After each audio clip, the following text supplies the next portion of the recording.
podcast livre Résonance d'Anna Hodge. Présentation du roman. Le titre en VO du roman est Résonance. Il a été publié en France en 2022.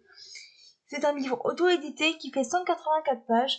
Je lui ai mis la note de 6 sur 10 et le conseille au lecteur aimant la dystopie. 4e couverture. Amira la prospère, une splendide colonie tranquille selon les observateurs de la commission interplanétaire. Pourtant, derrière les apparences, la population, tracée par des bracelets d'identification, est réduite à une main-d'œuvre bon marché.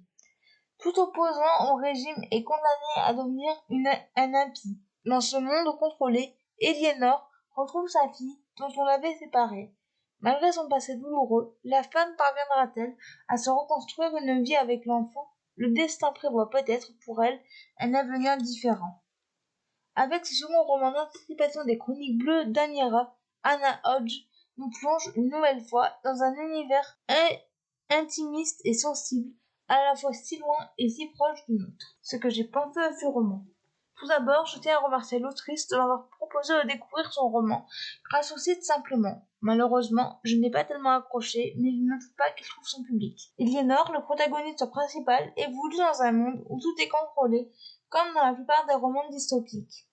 Nous découvrons la planète Amira, qui n'est pas vraiment sympathique. Personnellement, je n'aimerais pas y mettre les pieds. J'ai bien aimé l'écriture. Je n'ai pas vraiment compris l'intrigue, ce qui est dommage. La fin est correcte. Extrait du livre. En sécurité dans la voiture bulle, le jeune résistant ne pouvait s'empêcher de revivre la scène à laquelle il avait assisté. Tout était désormais réglé, le fichier compromettant était effacé et le maître des lieux avait avalé le poison. Il serait mort d'ici 24 heures.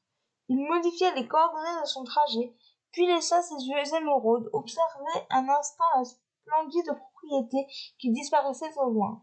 Tout semblait pourtant si paisible. Même s'il n'avait pas eu d'autre alternative, il s'en voulait. Il ne s'était pas attendu à une telle brutalité. Pendant longtemps encore, cet impie et la gamine enturaient ses nuits. Les points forts de ce roman, les personnages, l'écriture et la fin. Les points faibles de ce roman, l'intrigue. Voilà, c'en est tout pour ce podcast. J'espère qu'il vous aura plu. N'hésitez pas à vous abonner à la chaîne et je vous retrouve très bientôt pour un nouveau podcast. Ciao!